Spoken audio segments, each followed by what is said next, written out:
اور کتنی دیر میں انسان کتنا اس کو قرآن سے شغف ہوگا، دلچسپی ہوگی، اسے قرآن سے محبت ہوگی، اخلاص ہوگا، تبھی تو قرآن کی ایک رکعت میں قرآن پڑھنے والا ہے کوئی ایک رکعت میں دنیا میں ہے، نہیں سنے ہوں گے آپ۔ تب یہ فرماتے ہیں حبیب تم تو وہ تھے جو ایک رات میں قرآن پڑھتے تھے۔ مطلب یہ ہوا کہ ان کی ایک رکعت میں یا نماز وتر میں ایک رات پوری گزر جاتی تھی۔ صلوات پڑھیے محمد علی محمد علیہ السلام۔ کیسے نمازی تھے؟ بات یہیں روکتا ہوں میں، اس سے زیادہ اسی مثالیں دوں گا، ٹائم جائے گا۔ جناب بریر حمدانی، یہ وہ صحابی مظلوم کربلا ہے، دو روایتیں، ایک تو جناب زہیر کے بارے میں لکھا ہے، جناب بریر، بڑے انتہائی شیریں سخن بادب، بات کریں تو ایسے معلوم ہوتا تھا کہ لبوں سے خوشبو آ رہی ہے، پھول گر رہے ہیں۔ جب نرمی کلام کا یہ عالم، یہ بہت بڑی نعمت ہے، اللہ ہر ایک کو نہیں دیتا، کل میں عرض کر چکا قرآن کیا ہے، یہ خوش نصیبوں کو نصیب ہوتی ہے۔ نرمی کلام، تواضع، ادب، آہستگی سے بات کرنا، ملائمت سے، نرمی سے، جود سے، کرم سے، ادب سے۔ خیر بہرحال بتاتے ہیں کہ اگر یہودی بھی آپس میں لڑتے تو آپ کے پاس آتے بریر حمدانی، اور شاید ہی کوئی ایسا تھا مدینے میں جو نہیں جانتا تھا۔ اپنی ہمت اور جرأت کا مظاہرہ دیکھیا۔ شب عاشور مظلوم کربلا سے کہتے ہیں آقا اجازت ہے تو میں عمر سعد کے پاس جا کے حجت تمام کر کے آتا ہوں، اکیلا، کم سے کم 30,000 سپاہی، زیادہ زیادہ 6 لاکھ کا لشکر، جو آپ سمجھتے ہیں سمجھ لیجیے۔ کہا کہ بریر جاننا چاہتے ہو؟ جاؤ۔ بتاتے ہیں جب چلے تو فوجوں نے رستہ دیا، عمر سعد کے خیمے پہ پہنچے، سپاہی کھڑا ہوا ہے، دربار نے کہا کون؟ کہا جا کے عمر سعد سے کہو بریر حمدانی آیا ہے۔ کہا آئیے، تشریف لائیے اندر۔ جانے کے بعد کہا کہ عمر سعد کیا تو نہیں جانتا حسین کون ہے؟ منزلت حسین سے تو واقف نہیں ہے؟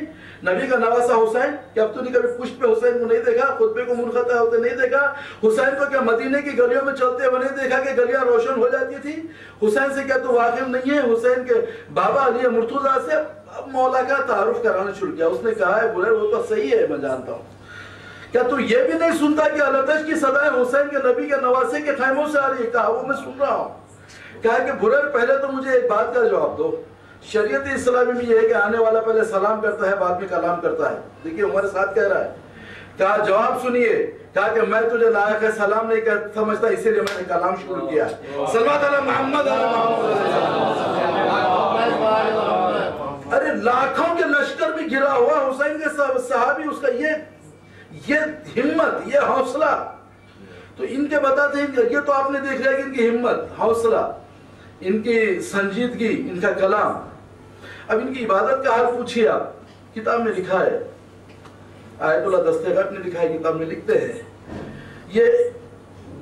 آپ بتائیے مجھے جب ہم شب قدر میں جاگتے ہیں، ایک رات جاگتے ہیں 10 بجے سے فجر تک، آپ بتائیے 2 دن 3 دن تک خستگی رہتی ہے، کمزوری رہتی ہے، ضعف رہتا ہے، ہڈیاں درد ہوتی ہے، گھٹنے درد ہوتے ہیں، مزاج باہر نہیں ہوتا، نیند نہیں ملی ہوتی، ہاں رات ساری جاگتے ہیں نا، اس کا اثر ہو گیا، اتنا تو ہوتا ہے، دن کے کاموں پہ اثر پڑتا ہے، 2-4 گھنٹے زیادہ سو جاتے ہیں آپ۔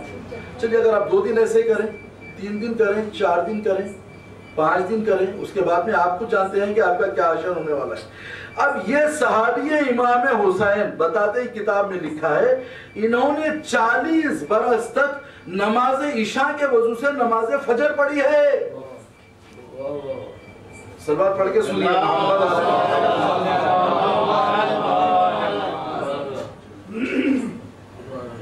کیا وضو، تجدید وضو کی ضرورت نہیں پڑتی تھی؟ اونگ نہیں آتی تھی، نیند نہیں آتی تھی؟ بتاتے ہیں کہ 1 دن 2 دن 100 دن 1 سال 2 سال 10 سال 40 برس تک نماز عشاء کی وجہ سے فجر پڑھنا، پھر تجدید وضو بھی نہیں، بتا رہے 40 ذرا لکھا ہے، غلط نہیں ہو سکتا۔ یہ وہ صحابی ہے مظلوم کربلا۔ دوسری جگہ ابھی اور ایک مثال آپ کے سامنے دے دوں، جناب جو رسول اللہ کی صورت بھی نہیں دیکھے، وہ ویسے قرنی ملنے کے لیے آئے۔ 2 باتیں ہیں اس میں، 2 معرفت کی باتیں ہیں، معاوضہ بھی ہے۔ ماں نے کہا جب یمن سے چلے تو بیٹا چاہے رسول عربی ملے نہ ملے تو جائے گا اور آدھے گھنٹے سے زیادہ نہیں ٹھہرے گا۔ آئے رسول اکرم کے پاس، گھر میں رسول اللہ نہیں ہے، کہا میری ماں سے وعدہ کر کے آیا ہوں، دیکھیے ماں سے وعدہ ہے، ماں سے وعدہ کر کے آیا ہوں، 20 گھنٹہ ہو گیا میں واپس جا رہا ہوں، رسول کی خدمت میں میرا سلام، نکلے اور چلے گئے۔ یہاں پہ تھوڑی سی بات نوجوانوں کے لیے جو ماں باپ کے مرتبے کو نہیں جانتے، احکام کیا ہے؟ اگر سب سے بہترین جو اس کی زندگی کی جو یعنی آپ کرامت کہیے یا اس کے میرٹس کہیے، اول وقت نماز ہے نا، جماعت سے نماز ہے نا، لیکن احکام یہ ہے کہ اگر ماں باپ کو ضرورت پیش ہو، اگر اولاد سے کہے کہ بیٹا اس وقت میرا جی گھبرا رہا ہے یا میں پریشان ہوں یا میری طبیعت اچھی نہیں ہے یا میرا یہ کام ہے، تو نماز کو مسجد کو مت جا، تو گھر میں پڑھ لے، پہلے میرا یہ کام کر۔ اگر اولاد ضد کر کے جا کے اگر نماز جماعت پڑھتی ہے تو فرمایا اس کی نماز ہی نہیں ہوتی۔ کیوں نہیں ہوتی؟ اس لیے نہیں ہوتی ہے، شریعت کا فقہ کا مسئلہ ہے کہ نماز جماعت سے پڑھنا مستحب ہے، سنت ہے، ماں کا کہنا ماننا واجب ہے۔ دوسری بات، اگر ماں باپ کہیں اول وقت ہے، بیٹا فوراً گیا وضو کر کے آیا، اذان ہو رہی ہے، مصلی بچھا کے نماز کے لیے ٹھہر گیا، باپ کہتے کہ نہیں بیٹا میرے لال ذرا تھوڑی دوا لاتے ہیں، میرے بازو بیٹھ جا، جی گھبرا رہا ہے، ضعیف ہے، بستر پہ پریشان ہے باپ، ہاں کہا نہیں بابا ذرا اذان ہو رہی ہے، میں نماز پڑھ کے ابھی 5 منٹ لگتے ہیں میں آ رہا ہوں۔ اب احکام شریعت یہ بتا رہی ہے کہ اس کی نماز نہیں ہوتی۔ کہا باپ کا کہنا ماننا واجب، اول وقت نماز پڑھنا مستحب۔ صلوات علی محمد علی محمد، یہ درس کیا ہے اہل بیت اطہار کے چاہنے ہوں۔ کہا میری ماں سے وعدہ کر کے آیا ہوں، میں جا رہا ہوں، چلے سورت بھی نہیں دیکھے، رسول بھی لے بھی نہیں رسول ہے۔ جب رسول اللہ گھر میں تشریف لائے تو کہا یہاں میں اپنے چاہنے والے اویس کا نور دیکھ رہا ہوں، کیا اویس سے قرنی آکے گئے، میں اس کی خوشبو پاتا ہوں۔ صلوات علی محمد علی محمد علیہ السلام۔ کہا آئے تھے یا رسول اللہ، یہ کیفیت تھی، اویس کا کیا حال تھا؟ آپ کو معلوم ہے دندان مبارک شہید ہوئے، آپ اپنے بھی دندان شہید کر لیے ہے نا۔ بتاتے ہیں کتاب میں لکھا، میں نے خود پڑھا ہے میری آنکھوں سے، یہ 2-3 مہینے پہلے کی بات بتا رہا ہوں۔ لکھتے ہیں کہ جب عصر کی نماز کا وقت آتا تو عصر کے بعد یہ حتمی طور پہ تہیہ کر لیتے تھے کہ آج کی رات خیام کی رات ہے۔ چلیے دوسرے دن کہا آج کی رات رکوع کی رات ہے، آج کی رات سجدے کی رات ہے۔ قرآن کی آیت کر رہی ہے والذین یبیتون لربہم سجدا وقیاما، یہ وہ لوگ ہیں جن کی راتیں سجدے اور خیام میں کٹ جاتی ہے۔ زندہ مثالیں دیکھ لیجیے اہل بیت کے چاہنے والوں۔ اللہم صلی اللہ علیہ۔ اچھا میں بڑے آرام سے کہہ دیا، آپ بہت ماشاءاللہ اطمینان سے بیٹھ کے پنکھی کی ہوا میں سکون سے بڑے نرم گدے پہ بیٹھ کے سن لیے۔ یقین مانیے آپ جب نماز تہجد میں نماز وتر میں آپ پڑھتے ہیں، جب دعا کرتے ہیں مرحومین کے لیے، اپنے لیے، اپنے والدین کے لیے، آپ کتنی دیر تک دعا کر سکتے ہیں؟ آپ 5 منٹ، 10 منٹ، 15 منٹ، یقین مانیے آپ کی کمر درد ہوگی، پیر درد ہوں گے، گھٹنے درد ہوں گے، ہاتھ درد ہوں گے، سارا جسم بلکہ پیر ایسا معلوم ہو کہ متورم ہو جائے گا، کیا یہ انسان نہیں تھے یہ لوگ؟ یہ ہمارا حال 15 منٹ میں ہو رہا ہے، 20 منٹ میں ہو رہا ہے، آدھے گھنٹے میں ہو رہا ہے، جبکہ سجدے میں کتنی دیر رہ سکتے ہیں آپ، رکوع میں کتنی دیر رہ سکتے ہیں آپ؟ دیکھیے ابھی آپ غدیر کی نماز پڑھ چکے ہیں، دوسری نمازیں پڑھ چکے ہیں، جو نمازیں طولانی ہوتی ہیں، اول ماہ کی نماز ہے 30 مرتبہ قل ہے، 30 مرتبہ انا انزلناہ اس پہ کھڑے رہ کے پڑھنے کا کتنی زحمت ہوتی ہے بتائیے۔ تو رات ساری رکوع میں رہنا کوئی معمولی بات نہیں ہے، رات ساری سجدے میں رہنا کوئی معمولی بات نہیں ہے، رات ساری جو ہے اللہ خیام کی حالت میں ٹھہرنا کوئی معمولی بات نہیں ہے، لیکن جب اللہ اور رسول اور اہل بیت اطہار کی محبت آ جاتی ہے تو ان کا وتیرہ بن جاتا ہے، ان کے لیے کوئی گرا نہیں گزرتا۔ چلے یہ تو ان کے چاہنے والوں کی بات تھی، صلوات پڑھیے محمد۔ چوتھے امام کی خدمتگاروں سے پوچھا گیا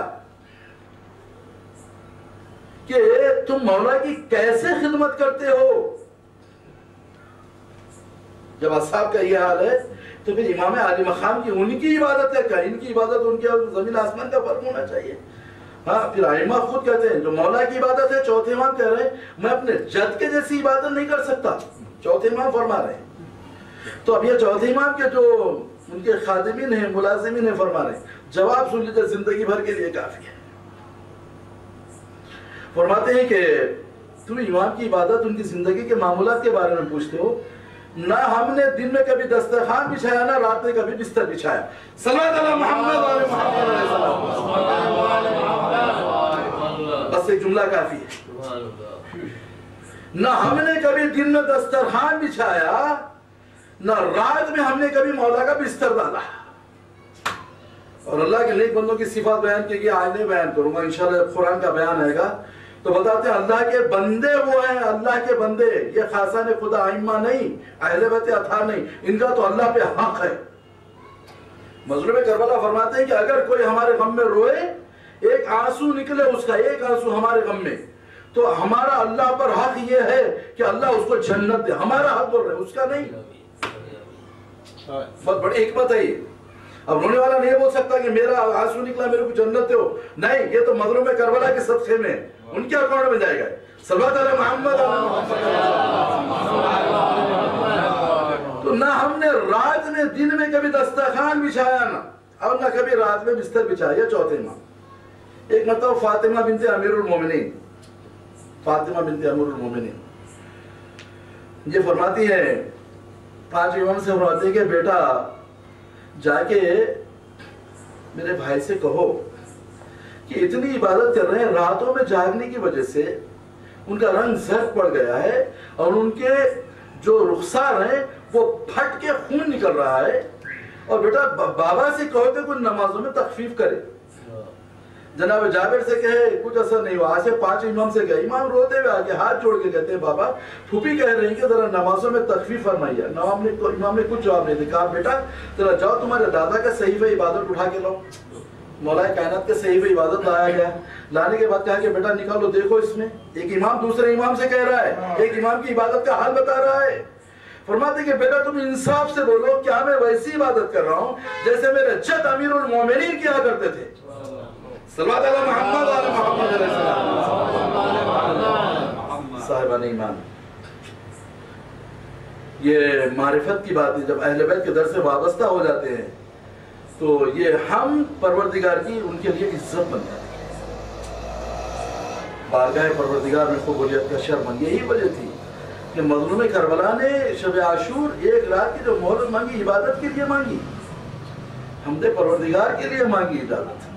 اور آج ہر رضا خانے میں جناب حور کا ذکر ہوتا ہے، کہیں جناب عون محمد کا ذکر ہوتا ہے، کیونکہ میں دونوں ذکر کو مربوط کر دوں گا تاکہ کل پھر سلسلہ رہتا ہے۔ 5 ہے شہزادے علی اصغر کا ذکر ہے، جناب علی اکبر کا ذکر مخصوص ہے یہاں۔ تو ارباب اعضاء جناب حور کے بارے میں یہ لکھا ہے کہ جب شب عاشور آئی تو سب سے زیادہ جو مضطرب بے چین نظر آئے وہ حور تھے۔ جب ایک سپہ سالار نے دیکھا جو اپنے گھوڑے کو پانی پلانے گیا ہے کہ حور بے چینی کے عالم میں ٹہل رہے ہیں، کہا کہ حور وجہ کیا ہے؟ کہا کہ تو نہیں جانتا آج میں بہت پریشان ہوں، کیونکہ میں یہ دیکھ رہا ہوں کہ حسین کو جو گھیر کے لایا وہ خطاور میں ہی ہوں، میں نہیں سمجھتا۔ یقین مانیے حور کو پتا نہیں تھا کہ مظلوم کربلا پہ پانی بند کر دیا جائے گا، بچے پیاس سے التش کی صدائیں بلند کریں گے، حسین کی اولاد پیاسی اور بھوکی رہے گی۔ خود بتاتے ہیں میں نہیں سمجھتا تھا کہ حسین کے بچوں کے ساتھ یہ ذریت نبی کے ساتھ یہ عالم ہوگا، اور یہ قصور اور نہیں ہوں۔ میں چاہتا ہوں کہ آج میں اپنی گناہوں کی معافی چاہوں۔ گیا جانے کے بعد بات وہاں چلی، پھر اب خیمے میں بیٹا بھی ہے، غلام بھی ہے، بھائی بھی ہے۔ کہا کہ ہم نے کبھی آپ کو اتنا مضطرب نہیں پایا، اگر کسی بہادر کا نام پوچھتے تو ہم حور کا نام بتاتے۔ کہا کہ بیٹا آج میں نے یہ فیصلہ کر لیا ہے کہ آج میں اپنے آپ کو میں 2 جنت اور جہنم کے درمیان میں پاتا ہوں۔ تو بابا جنت کہاں ہے؟ کہا دیکھ سن، جدھر مظلوم کربلا ہے جنت ادھر ہے، اور یہ جو ہے جہنم ہے۔ تو میں نے فیصلہ کر لیا ہے کہ میں جنت کی طرف جاؤں گا۔ جب نکلے وہاں سے تو کہا بابا میں بھی چلتا ہوں، بھائی بھی ساتھ ہو گیا، تو غلام بھی ساتھ ہو گیا۔ جب قریب خیمے گئے حسینی پہنچا تو کہا کہ بیٹا میرے آنکھوں پہ پٹی باندھ دے، میرے ہاتھوں کو پس گردن سے باندھ دے، کیونکہ میں ہی وہ خطاوار ہوں، اب مجھے مظلوم کربلا کی خدمت میں لے کے چل۔ جب قریب پہنچے تو دیکھا جس در سے، جس طرف سے یہ گئے، جس جانب سے گئے، وہاں پر جناب زہیر ابن خین پہرا دے رہے تھے۔ حور کو اس انداز میں دیکھا، دیکھنے کے بعد کہا، بڑا عجیب و غریب جملہ کہا کہ حور آج کس نیت سے کس ارادے سے آیا ہے؟ بڑا بھاری جملہ تھا۔ جناب زہیر کو دیکھتے ہوئے حور نے کہا کہ اے زہیر آج اپنے گناہوں کی خطاؤں کی معافی کے لیے آیا ہوں۔ تو کہا کہ کیا خطاؤں کی معافی کا یہی انداز ہوتا ہے کہ اپنے جسم پہ ہتھیار لگا کے آیا جاتا ہے؟ اگر تو خطاؤں کی معافی کے لیے کیوں، یہ آج حسین کے جو اصحاب ہیں اصحاب حسین آج ان کو اپنی جان کی فکر نہیں ہے، یہ ہے کہ فاطمہ کے لار میں کوئی آنچ نہ آ جائے۔ یہ ہو رہا اگر نہیں معلوم یہ تلوار لے کے جا رہا ہے میرا مظلوم آقا، یہ بہانے سے معافی کے خطاؤں کے نہیں معلوم کچھ اور ہو جائے، تو کہا کہ حر آج کوئی ایسا کسی ماں کا بیٹا وہ نہیں ہے جو میرے سامنے سے ہتھیار لگا کے میرے آقا کے پاس چلا جائے۔ حر نے کہا بہادر تھا، شجاع تھا، غیرت دار تھا، کہا کہ ہتھیار اتار کے رکھتے رکھتے کہا کہ اے زہیر تم جانتے ہو عرب میں کسی ماں کا وہ بیٹا نہیں ہے جو میرے جیتے جی میرے جسم سے ہتھیار کو اتار دے، لیکن غرض لے کے آیا ہوں اس لیے اپنے جسم سے ہتھیار اتار کے جا رہا ہوں۔ فوراً زہیر نے جواب دیا آج کے دن ہوگا کوئی اور، لیکن کسی ماں کا وہ بیٹا بھی نہیں ہے جو میرے سامنے سے ہتھیار لگا کے حسین کے پاس چلا جائے۔ جب حر چلے آگے بڑھے، شہزادے علی اکبر نے دیکھا کہا بابا اڑا رہا ہے، امام علی مقام اٹھے استقبال کے لیے بڑھے۔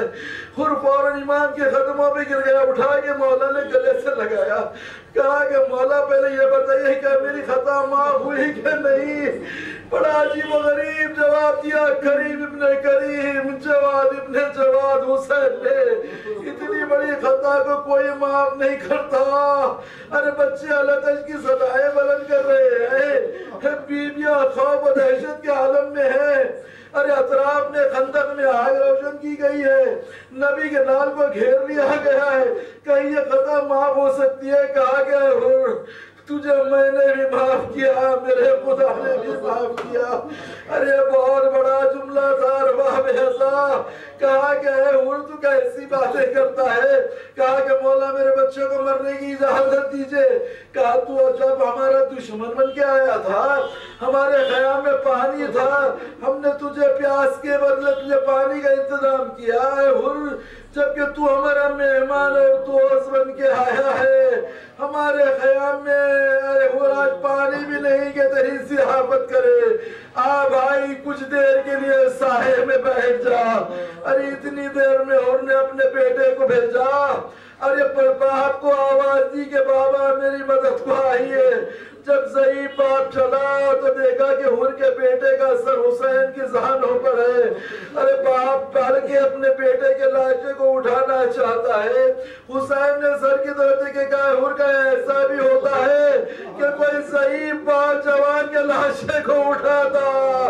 ارے عصر عاشور حسین تنہا علی اکبر کے لاشے کو لے کے خیام میں چلے، آج محمد کے لاشوں کو بھی لے کے چلے، خیام میں ماتم برپا ہو گیا۔